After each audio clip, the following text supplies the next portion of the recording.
자, 신당의 파괴력인데, 그러니까 무당층 중에서도 한 3분의 1만 가니까 전체를 다 긁어 모아 봐야 신당이 한 10% 정도밖에 안 돼요. 그런데 이 신당이라도 다 똘똘 뭉쳐서 빅텐트가 제대로 되면 안 가겠다고 하던 사람들의 절반이라도 와주거든요. 그러면 최대한 15%가 됩니다. 그래서 중요한 게 신당의 영향력은 제한적이다.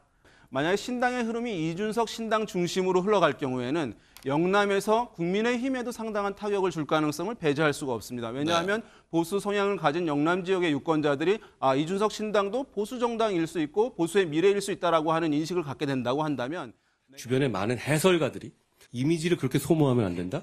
이렇게 충고하셨습니다. 저는 4월 10일까지 완전히 소모되겠습니다. 정치 경험이 없습니다. 그렇지만 지금 우리는 그런 절실함과 그런 파격을 찾을 때이죠. 그래야만 승리할 수 있지 않겠습니까? 저는 여기 계신 원내 동료 여러분들의 경험을 믿습니다. 의지합니다.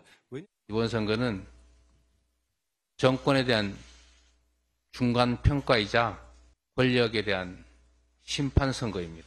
많은 논란들이 있지만 최선의 노력을 다해서 통합하고 국민 눈높이에 맞는 공정한 혁신적인 공천을 통해서 우리 국민들에게 새로운 희망을 보여드릴 것입니다. 이번 선거를 이재명과 윤석열의 서로를 악당으로 하는 빌런 대결로 한다면 된다는 그런 안일함 속에서 준비해오던 그들에게 진정으로 정치에서 다루기를 기대했던 논제들이 무엇인지 보여줄 때가 되었습니다, 여러분! 매번 혐오니 갈라치기니 싹수론이니 덧붙이면서 인신공격으로 그것을 막아보려고 하는 사람들에게 당당하게 맞설 시간이 왔습니다. 배 주사님, 한동훈 비대위원장이 전국 순회하면서 광폭 행보를 보였는데요. 국민의힘 지지율에는 수치상 나온 것을 보면 큰 영향을 미치지 못한 모습인데 이건 어떤 원인 때문이라고 보세요? 일종의 인지 부조화 현상이죠. 한동훈 비대위원장은 관심이 가는데 그럼 이게 국민의힘도 이렇다라고 판단할까? 이건 아닌 거죠. 네. 그러려면 지금 뭔가 막고 있는 벽이 있는데 인지 부조화가 되고 있는 이 원인은 뭐냐? 가령 특검법, 이태원 특별법, 그다음에 이 검찰 조직이 검찰 인사가 너무 많다. 이런 부분에 대해서 어떻게 좀 한동훈 비대위원장이 차별화를 해내느냐. 네. 이게 핵심이라고 봐야 돼요. 김건희 여사 명품백 논란을 두고 여당 내에서도 사과해야 한다는 목소리가 나오고 있는데요. 네. 김 여사 명품백 논란이 국민의힘 지지율이나 총선에는 어느 정도 영향을 줄까요? 총선 영향도 영향이지만 일단 총선에 중요한 건 국민의힘 지지율이거든요. 네. 대체로 우리가 뭐 김건희 여사와 관련된 조사를 떠나서 총선에 미칠 영향은 저는 한 5에서 한 10%포인트는 될 거다. 네. 그러면 결정적일 수밖에 없는 거죠. 왜냐하면 수도권 박빙 지역에서 국민의힘 지지율이 5에서 10%포인트가 달라진다. 왜냐하면 이 현안을 어떻게 다루느냐에 따라서 이준석 신당이든 또 다른 신당에 가는 지지율까지도 영향을 줄 수 있거든요. 특히 여성, 또 이게 명품백과 관련돼 있기 때문에 중도, 또 그리고 이제 MZ 세대에게 영향을 주는 것인데 이게 뭐 특검법이냐 아니냐의 문제는 아닐 거예요. 그러니까 우리 시간에도 이 스페셜 시간에도 많이 다뤘습니다만 김건희 여사와 관련된 이슈가 자꾸만 윤석열 대통령의 국정에 영향을 주니까 또 이슈로 떠오르기 때문에 이걸 근본적으로 좀 차단할 수 있는 방법이 뭐냐. 이게 핵심이거든요. 그러려면 이른바 김경률 비대위원이 이야기했던 플러스 알파가 필요한데 그러니까 일각에서 얘기하는 사과를 하면은 민심을 돌릴 수 있을 것이라고 보세요? 바로 그 답변을 하려는 겁니다. 네. 사과만으로는 충분하지 않습니다. 일단 사과 이전에 제2부속실, 그다음에 특별감찰 좀 발빠르게 움직여야 됩니다.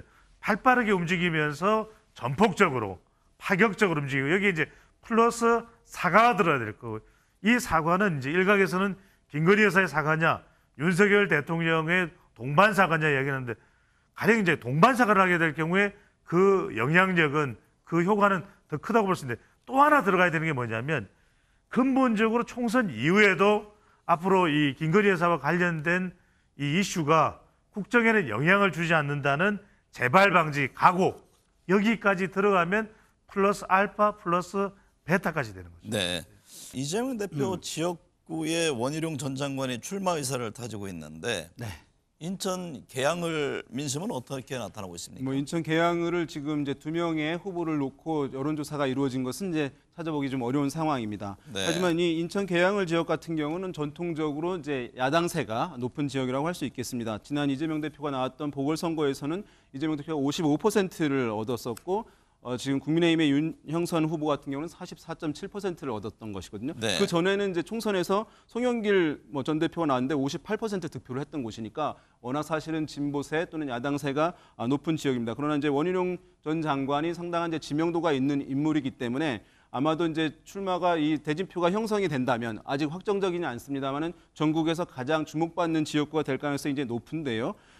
지금 어쨌든 그럼에도 불구하고 원희룡 전 장관으로서는 상당히 승부수를 거는 지역이라고 상황이라고 봐야 될 것 같습니다. 네. 전 장관으로서는 이제 비대위원장 사실 물망에도 올랐던 상황인데 이제 한동훈 비대위원장으로 간 상황에서 대권 주자로서 본인의 존재감을 좀 부각시키고자 하는 측면도 있겠고 지난 네. 이제 양평고속도로 관련해서 방어를 하는 차원에서 어떤 면에서는 또 이제 새로운 이슈로 넘어가야 되는 상황이 있는 차원에서 이렇게 승부수를 좀 던진 측면이 어려운 상황에도 불구하고 던진 측면이 있다 이렇게 봐야 될 것 같습니다.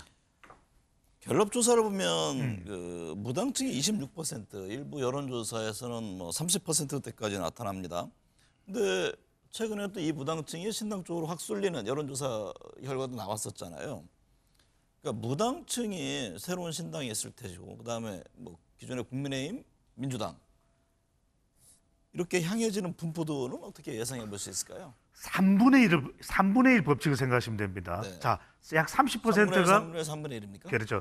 약 30%가 무당층이라고 보면 한 3분의 1 정도로 흩어진다. 자, 3분의 1 그러면 100%로 했을 때는 10%죠. 기존 정당으로 갑니다. 에이 그래도 뭐 기존 정당으로 가서 투표를 한번 해보지 뭐 이렇게 됩니다. 한 3분의 1은 기권해요. 약 한 10%포인트는 에이 뭐 지지할 정당도 없고 가지 말지 뭐. 그 다음에 한 3분의 1이 신당을 지지합니다. 그러니까 신당이 아무리 긁어 모아야 10%가 될 수 있는데 그래서 왜 조금 이따가 또 정우가 뱅크가 질문하실 것 같아서 미리 답변을 합니다. 자, 신당의 파괴력인데 그러니까 무당층 중에서도 한 3분의 1만 가니까 전체를 다 긁어 모아 봐야 신당이 한 10% 정도밖에 안 돼요. 그런데 이 신당이라도 다 똘똘 뭉쳐서 빅텐트가 제대로 되면 안 가겠다고 하던 사람들의 절반이라도 와주거든요. 그러면 최대한 15%가 됩니다. 그래서 중요한 게 신당의 영향력은 제한적이다. 뭐 신당이 이번 총선을 막 엎어버리는 완전히 판가리 현상은 아닌데 판도라 현상은 된다. 그래서 신당이 지금 하나로 되는 이른바 빅텐트를 지금 위해서 뛰고 있지 않습니까? 예. 그 가능성은 어떻게 보세요? 저는 좀 적게 본다. 왜 그러냐면은 적게 보는 이유가 합해지려면 묘하게 서로가 힘이 비슷해야 됩니다. 힘이 비슷해질 때 가장 잘 합칠 수 있어요. 우리가 비율이 같을 때 가장 잘 섞이는 최적의 법칙이 선거공학적으로 작동하는데 자 하나입니다. 이게 이준석 이 신당이 지지율이 대체로 이낙연 신당보다 높게 나오니까 느긋해져요. 그런데 이낙연 신당은 그렇다고 해서 더 뭐 내려놓을 만한 게 있는 것도 아닙니다. 그리고 또 하나가 중요한 게 뭔가 공약이 서로 간에 이제 이렇게 해서 큰 이념을 빅텐트에서 만들 수 있으면 좋고 또 하나는 공약이 같이 가야 되는데 지금 이준석 정강정책위원장 대표가 될 가능성이 높죠.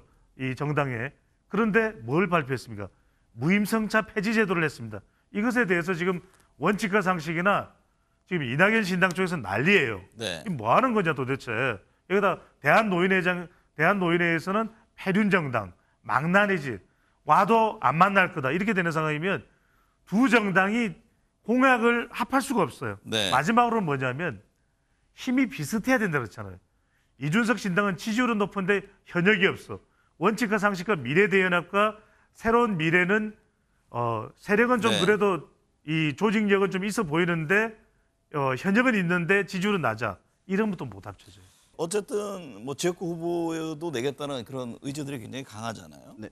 만약 후보를 냈을 경우에 여야 어느 쪽에 타격입니까? 그러니까 전국적이 아니라 수도권을 중심으로 한번 논의를 해볼 경우에는 수도권은 오히려 민주당에 더 타격이죠. 민주당이 더 타격이다. 예. 윤 센터장은요?